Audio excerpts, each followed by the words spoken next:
नमस्कार। ITI technical Kanpur में आप सभी लोगों का हार्दिक स्वागत है।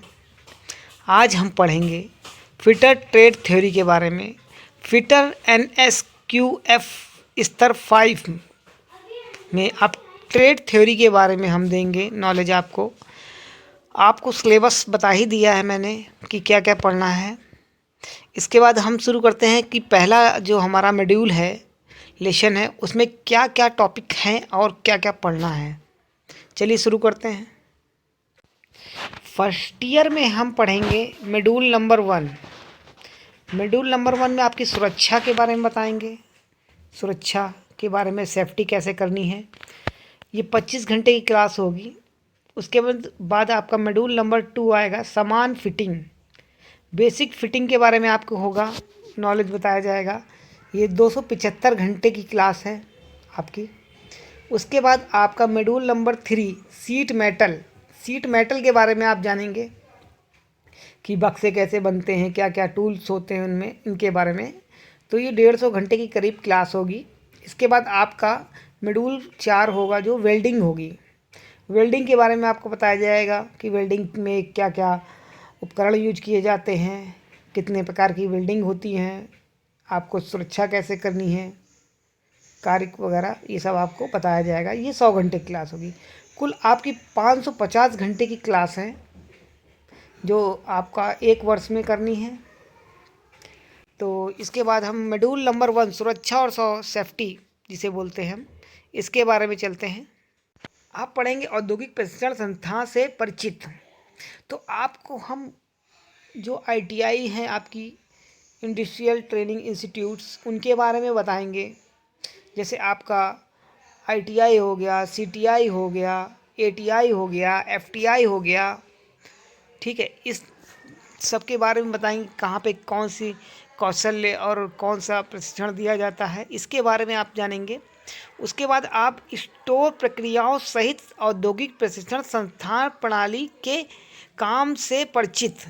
वहाँ पे कार्य क्या होते हैं, किस तरह वर्क किया जाता है और क्या प्रोसेस होते हैं, किस तरह के सिस्टम होते हैं उनमें, उनके बारे में हम चर्चा करेंगे।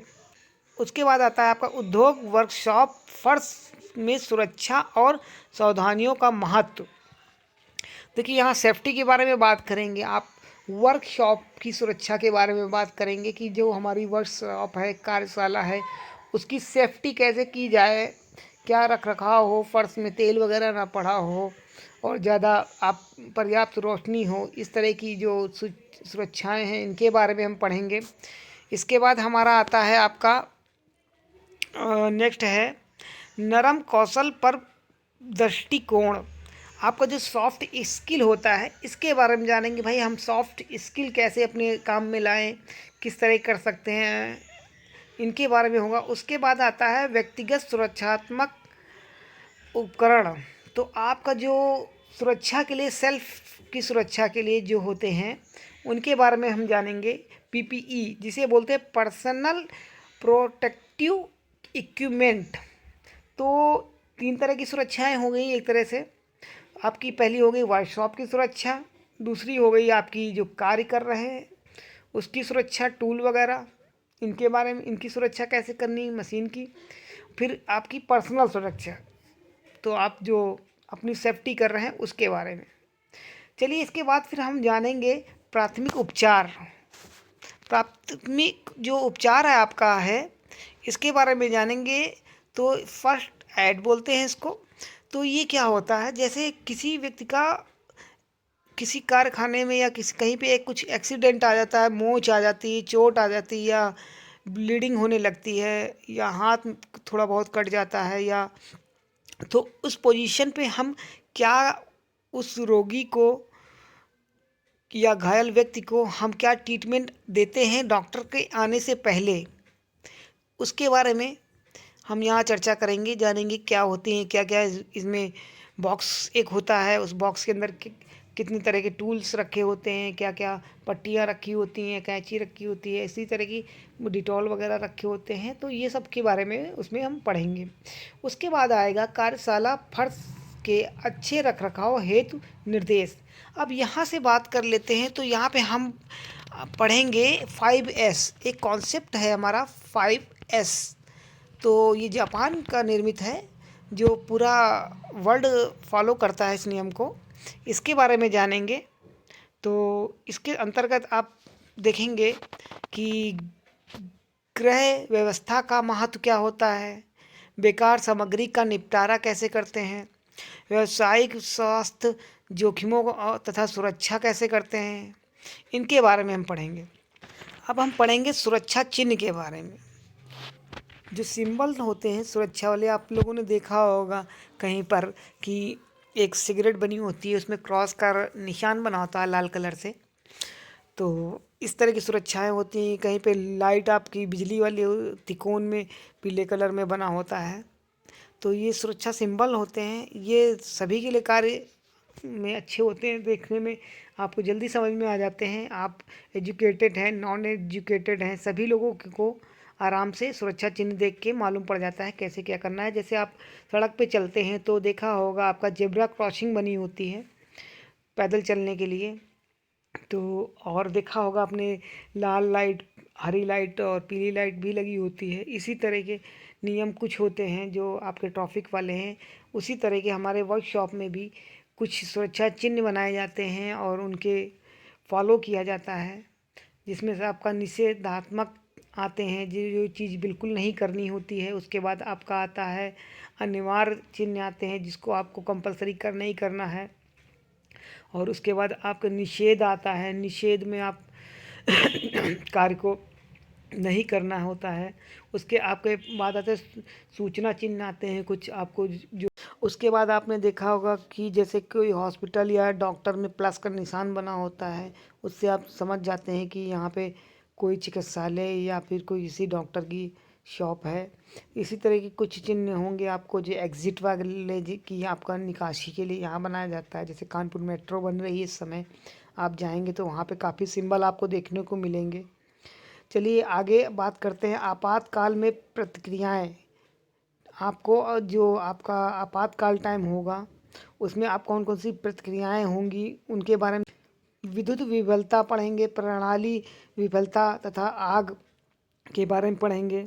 आपातकाल की जानकारी देना, आपातकाल में अगर इंफॉर्मेशन देनी है आपको कैसे देंगे उसके बारे में जानेंगे। उसके बाद हम पढ़ेंगे बिजली के साधन परिपथ वियोजक पढ़ेंगे। इनमें आपका कार्य करते कैसे हैं, इसमें बिजली सुधारी कैसे जाती है, सुरक्षा कैसे की जाती है, इसके बारे में पढ़ेंगे। आप कुंजियों के नियंत्रण क्षेत्र आपातकाल आने पर प्रचालन, इसके बारे में जानेंगे हम कि। इसके बाद हम पढ़ेंगे आपका विद्युत उपकरण पर सुरक्षा नियम के बारे में पढ़ेंगे कि भाई विद्युत जो लाइट है उससे हम सेफ्टी कैसे अपनी करें, किस तरह हमें कार्य करना चाहिए। आपका जो टूल्स हैं आप देख रहे हैं, तो जैसे प्लास, मानो आप प्लास से काम कर रहे हैं किसी लाइट के कार्य के लिए, तो प्लास के पीछे का जो हमारा प्लास्टिक लगा होता है वही कहीं कटा ना हो। इस तरह की बहुत सी चीज़ें होती हैं जो सुरक्षा के दृष्टि से होनी चाहिए, उनके बारे में पढ़ेंगे। सुरक्षा का अभ्यास पढ़ेंगे, तो उसमें अग्निशामक मतलब फायर एक्टिंग्विशर जो हमने बोला अभी, फायर एक्टिंग्विशर आते हैं, इनके बारे में पढ़ेंगे कि कैसे कौन सी आग के लिए कौन सा एक्टिंग्विशर प्रयोग करते हैं। अग्निशामक के प्रकार। उसके बाद हम पढ़ेंगे अग्नि के लिए कार्य करना, जो हम वर्किंग ऑफ फायर एक्टिंग्विशर कैसे कार्य करते हैं, कैसे हम उसका यूज़ करते हैं, उसके बारे में भी हम जानेंगे। सुरक्षा व्यवस्था और वातावरण दिशा निर्देश, आपकी जो हेल्थ की सुरक्षा है और वातावरण चारों तरफ का है, आप उसमें कैसे रखरखाव रखेंगे कि आपकी सुरक्षा और सेफ्टी ज़्यादा हो, इसके बारे में पढ़ेंगे। पर्यावरण शुद्ध होना चाहिए। देखा होगा जैसे बहुत सी फैक्ट्रियाँ जो यहाँ जहाँ पे होती हैं शहर के बिल्कुल बीच ना हो के किनारे पे होती हैं, पेड़ पौधे बहुत होते हैं वहाँ पे, जैसे ऑर्डिनेंस फैक्ट्री वगैरह आपने देख रखी होगी, सुरक्षा दृष्टि के लिए ये बनाई जाती हैं। कार्य सीमित स्थान तथा सामग्री संचालन उपकरण के बुनियादी समझ, जो आपका वर्क है भारी उपकरण को हटाना, जो भारी कार्य होते हैं, उपकरण होते हैं, उनको कैसे उठा के एक जगह से दूसरी जगह ले जाते हैं, मूव करते हैं, इनके बारे में हम जानेंगे। अब इसमें हम पहला मॉड्यूल में हम इतनी चीज़ें ही पढ़ेंगे। तो शुरू करेंगे हम आपको नेक्स्ट वीडियो में बताएंगे, इन टॉपिक से रिलेटेड चीज़ें बताएंगे, टॉपिक वाइज टॉपिक चलेंगे ताकि आपको ज़्यादा समझ में आए, अच्छे से समझ में आए। मिलते हैं अपने नेक्स्ट वीडियो में, तब तक के लिए धन्यवाद।